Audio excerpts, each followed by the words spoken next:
Je suis le caporal-chef Géraud, je suis référent à la CABAT, à la section suivi des blessés. La CABAT, c'est la cellule d'aide aux blessés de l'armée de terre. Nous sommes là pour soutenir tous les blessés en service, ayant une ITT, une interruption temporaire de travail supérieure à 30 jours. Alors on s'adapte à chaque cas, quelle que soit la blessure.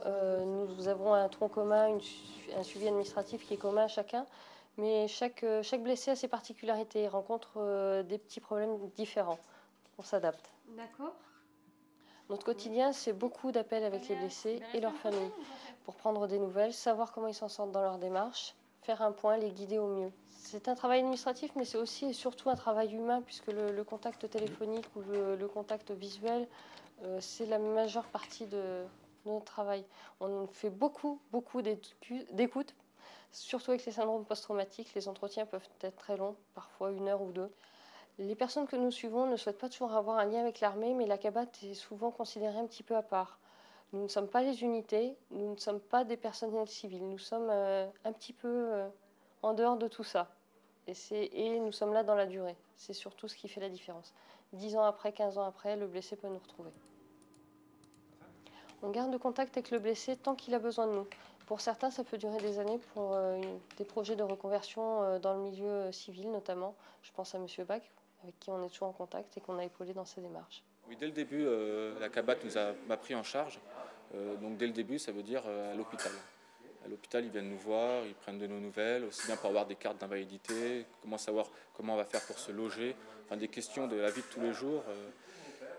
Ils sont là derrière nous pour nous suivre et s'assurer que tout se passe bien. Alors Monsieur Bach a été blessé il y a bientôt 9 ans. Son parcours a été long, difficile, parce qu'il est maintenant dans une situation médicale qui est quand même très particulière, avec une mobilité réduite. Il est cependant très courageux. Il a repris de nombreux objectifs, puisqu'il a entamé une reconversion professionnelle qui se passe très bien. Et après quelques temps d'isolement, il s'ouvre de plus en plus aux gens et aux activités qu'on lui propose, notamment le parcours sportif qui évolue beaucoup pour lui. Alors, cet accompagnement, personnellement, je la vis comme quelque chose de très important, de primordial, vraiment d'indispensable. Et pour moi, c'est vraiment très professionnel.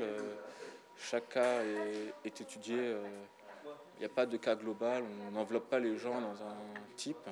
On les voit cas par cas. Chacun a son dossier.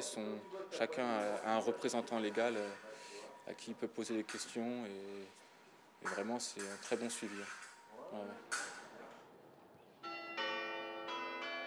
La présence de la CABAT aux Invalides, je crois que c'est un gros symbole, puisque les Invalides ont quand même été créés pour les militaires blessés.